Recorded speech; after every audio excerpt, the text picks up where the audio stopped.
Danny, the whole lead up to this fight, you guys have liked each other pretty much, you and Canelo. Is there any chance you're giving your opponent too much respect heading into the fight? No, absolutely not, because I know how to turn it off and on.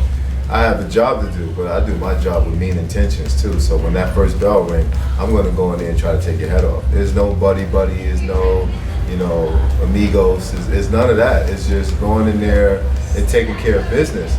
But, he also has what I would predict the fans and the crowd on his side.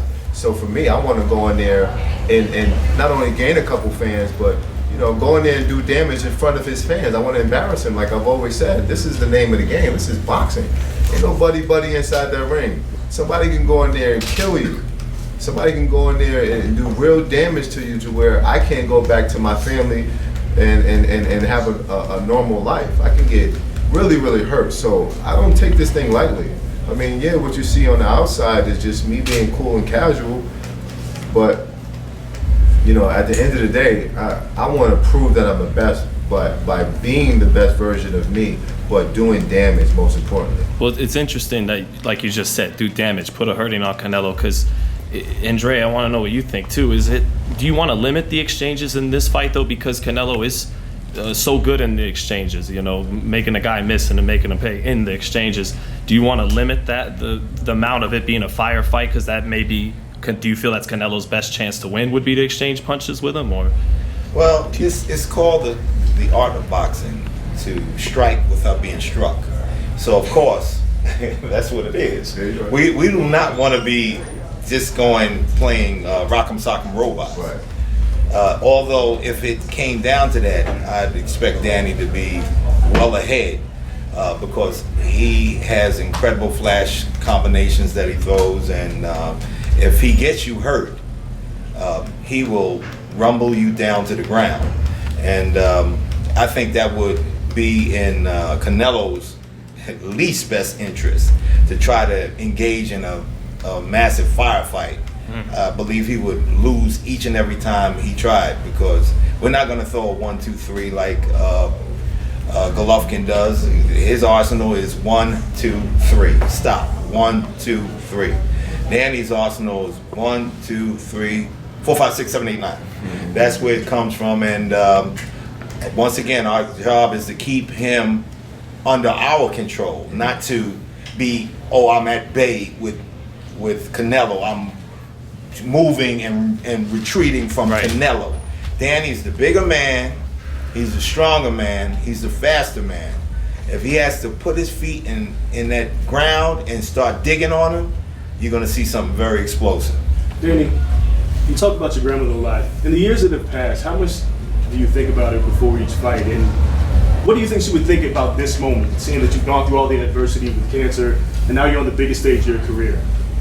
I mean, I think about my grandmother all the time. I mean, I try not to think about it close to fights or, right before fights, because it gets me emotional still. I mean, when you lost someone that is your everything, it's kind of hard to not feel those emotions rise each and every time. I mean, the last time we did an interview, we talked about my dad, and, so I still have pain within from my past experiences, but I know how to turn them off and control it so that I can be my best version inside the ring. And boxing is mental, so I have to go in there with a clean slate, with a focused mind, and want to go in there and do damage.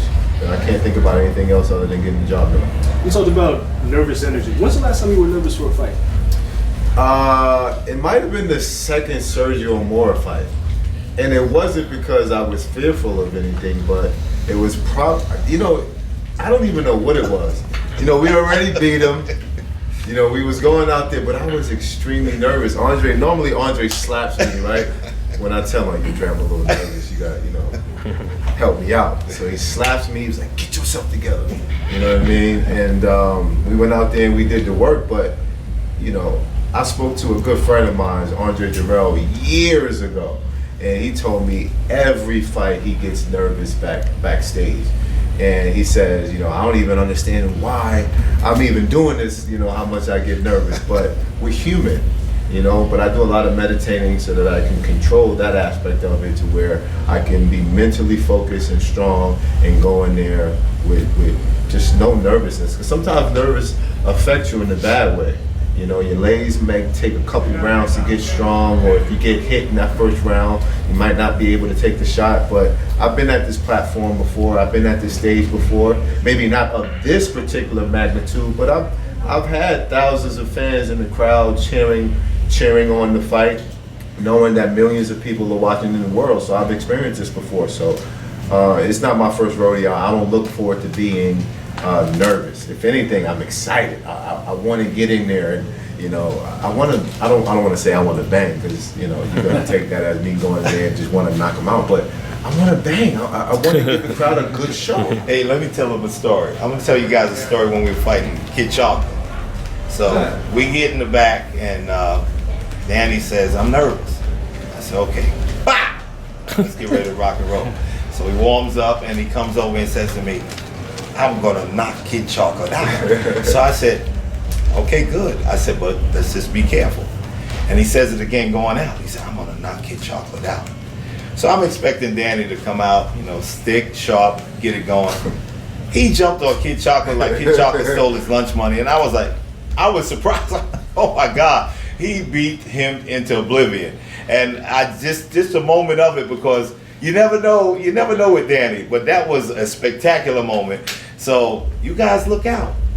You never know with Danny Jacobs. Danny, do you think with that fight, I was going to ask you about the Kid Chocolate fight. You know, Peter is a good fighter, but he's a guy that also kind of thinks a lot and lets things get in his head.